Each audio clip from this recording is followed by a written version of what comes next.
What's St. Wendelin's? It's a parish with quite a long history. Reopening, I think, 5 years ago, we're looking to create a new identity. So we started thinking about creating a garden space because we thought it's an urban place, an urban neighborhood, and maybe there's a purpose for a garden where people could just sit. Churches have been patrons of the arts, and not only patrons of arts, but artists. And if recent experience has been that we buy a lot of things from catalogs, then you're missing the energy of a process with an artist that you're working with. So yes, the final product might be marble or bronze or wood or fiberglass or whatever material an artist can work in, but in the end, it's a part of a process. You can't predict how people will experience that.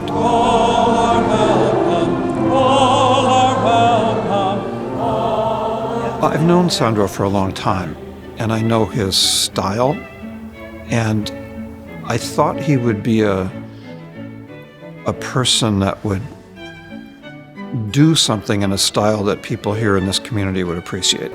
We could have gone abstract, we could have done any number of things, but I thought his way of studying, of exploring, and of sculpting was something that would resonate with people in this parish community. I was born in what used to be called Greater Italy, downtown Cleveland, on the 33rd Street in Woodland. We used to go on Saturday afternoon with our bicycle to the Italian gardens, to the cultural gardens, to the Cleveland Museum of Art, and they used to have classes of drawing. And we knew a woman there who was in what they called, at that time, the French rooms, and she taught us how to look at a work of art and how to see the details and how important it was to get the information. We studied all of these great artists, Michelangelo, Leonardo da Vinci, we studied Botticelli.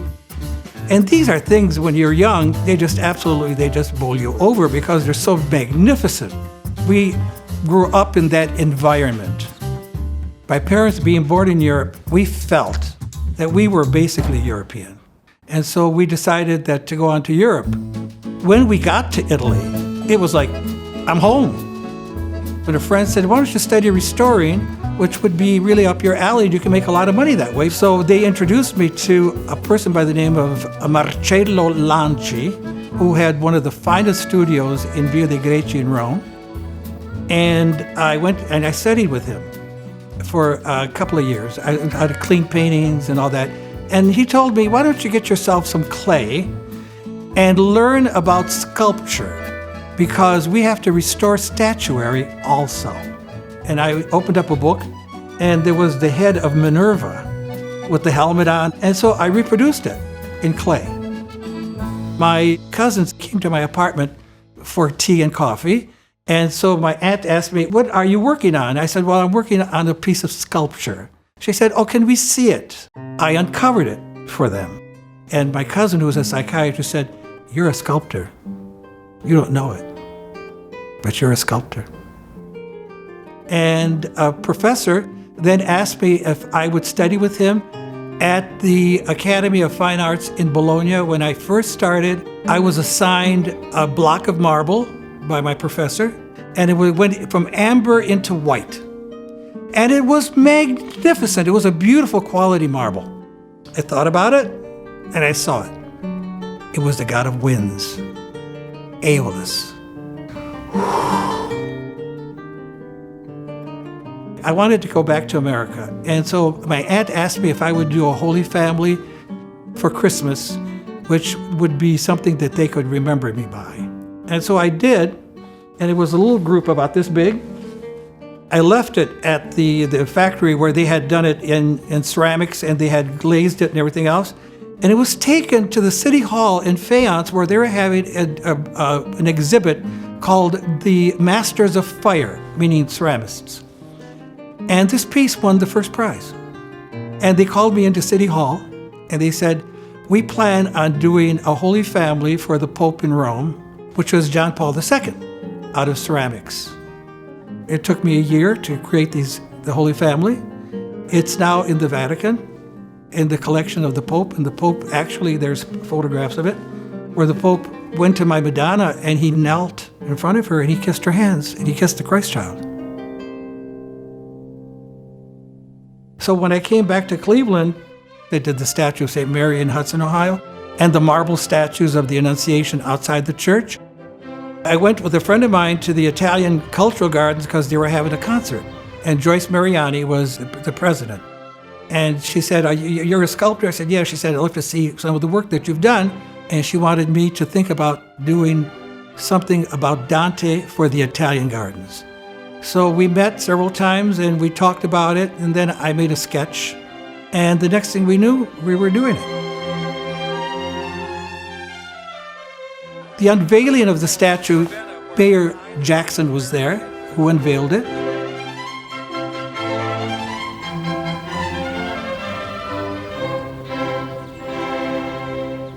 After that, the mayor was doing something for League Park, and there was a competition with all the artists of Cleveland, and the mayor chose me to do the bust of Fannie Lewis. The spirit of sculpture, according to the Greeks and the Romans and the Italians and the Renaissance and all that, is that once you create a sculpture, the spirit of the person inhabits it. The drawing actually came about because I was scribbling one evening, watching television, and I was starting to fall asleep, and that's when things really happen. This figure came out of St. Wendelin with the dog. Whether or not it was me or whether or not it was something else, I haven't any idea, but I loved it, and I thought it had a lot of energy. And then I went further into making a maquette, which is a clay model. I knew from the very beginning that what the finished product would be was not going to be like what that little model was early on, because those things always evolve. And Father Kropak showed it to the people involved here at the parish. And they liked it very, very much, and they decided that that's what we wanted to go with, because it was a piece that gave hope to the people who were praying in the prayer garden. I call this sculpture the Vocation of St Wendelin. I wanted to do something that was original. And so I decided the part of his being a shepherd would be represented by an Old English sheepdog, which is next to the statue. And he is leaving the life of a shepherd and the sheepdog, and he's going toward the life of being a cleric in the church. It's quite a long process and very complicated, and you have to be extremely careful, because when you're working with a figure like St. Wendelin, there are moments when you need very fine sculpture, like the legs and the ankles, the hands, the fingers. If you have used too much, then you have to start all over again. Doing the sculpture is difficult in itself. The next step of this is to cut this piece.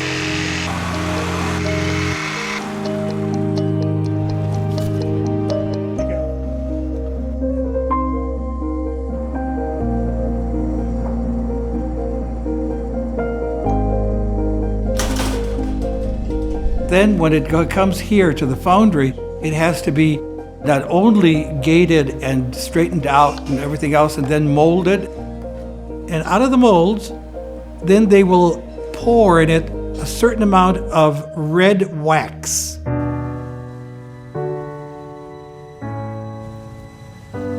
When the waxes are ready, they encase them in brick mixed in with plaster. And it's all done together like a big block. Then it's put into this oven, which is in back of me, and that oven is what we call the burnout. The wax is then burnt out, and because the wax, after when it burns out, will be the thickness and the exact situation of the bronze when it's poured in. That's known as the lost wax technique. And then it's buried in a sand pit, which is a certain kind of silicon sand. And then they do the pouring, and they put together all of the elements that they're going to use, you know, the copper, the tin, and all the other stuff. And then they get it ready. And it's fascinating because they all look like they came off of the moon, because they're all dressed in with these white suits, because it's very, very high temperatures and very dangerous. And they pour it.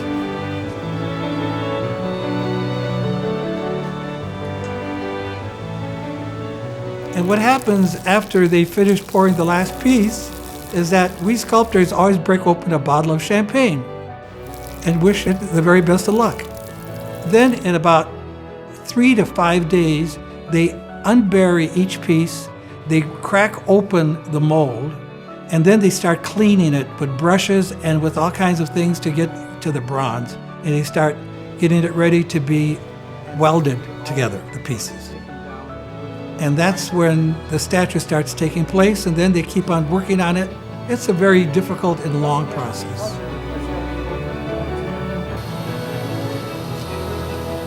The patina is the final coating on the bronze, and that probably will be a kind of a medium bronze finish on it with wax at the end, and then it's going to be sealed so it could stand actually in weather without having any problems with rust or deterioration.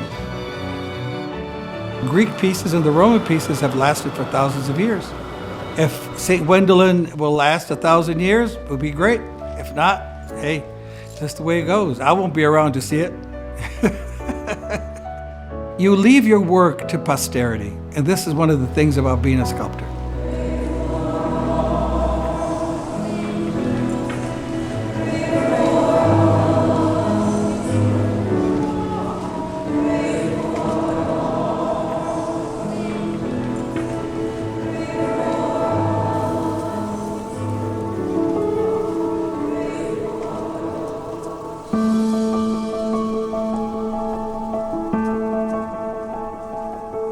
You may know that Wendelin's name means wanderer, or perhaps journeyer.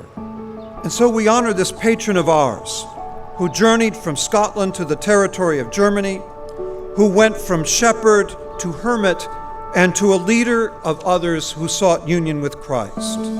We have commissioned this hidden for a few moments image of our patron St. Wendelin to have a prominent place in this garden. We dedicate places like this to a holy purpose.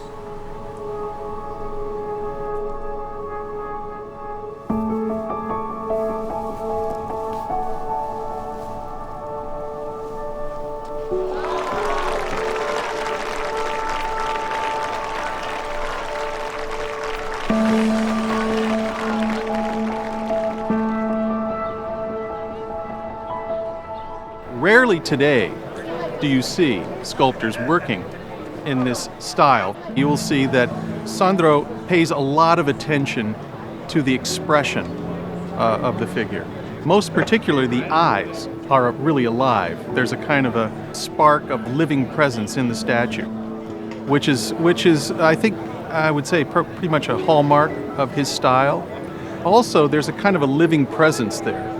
There is a sense that at any moment the figure will be moving in some direction or speaking, but is not quite there yet, sort of incipient motion or something that is about to happen, which gives you a slight sense of suspense. The statue also draws you in. Oftentimes, when you look at the figure, he's looking aside. So that gives you the feeling that you can approach without the figure seeing you. So there's a kind of a invitation that you feel to get closer and closer, which I have to say was also used by ancient sculptors.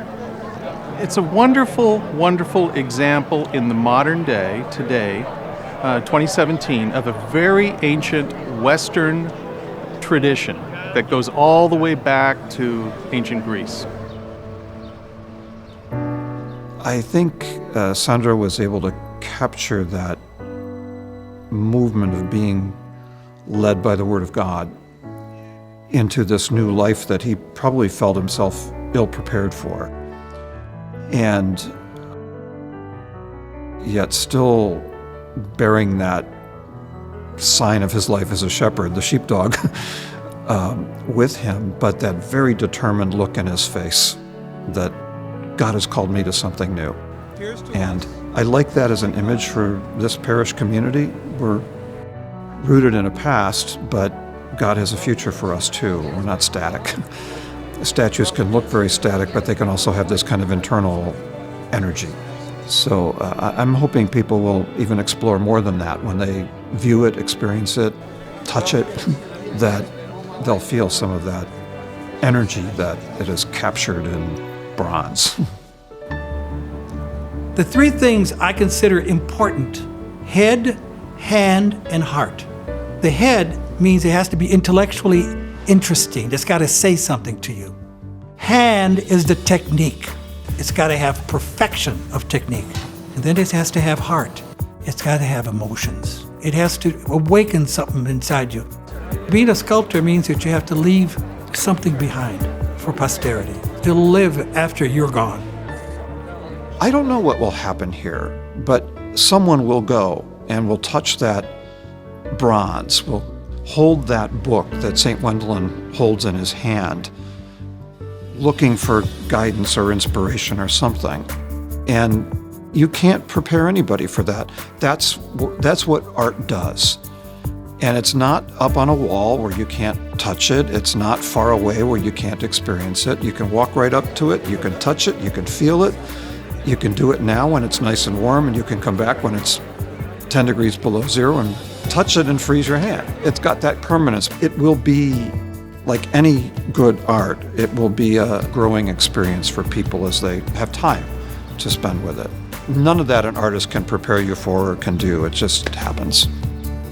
This was one way, I think, in a very concrete way, to create something, to do something that is, and it's not just for us, it's for our neighborhood, it's for our community, it's for Duck Island and Tremont and the city of Cleveland. You know, it's not just about St. Wendelin Parish.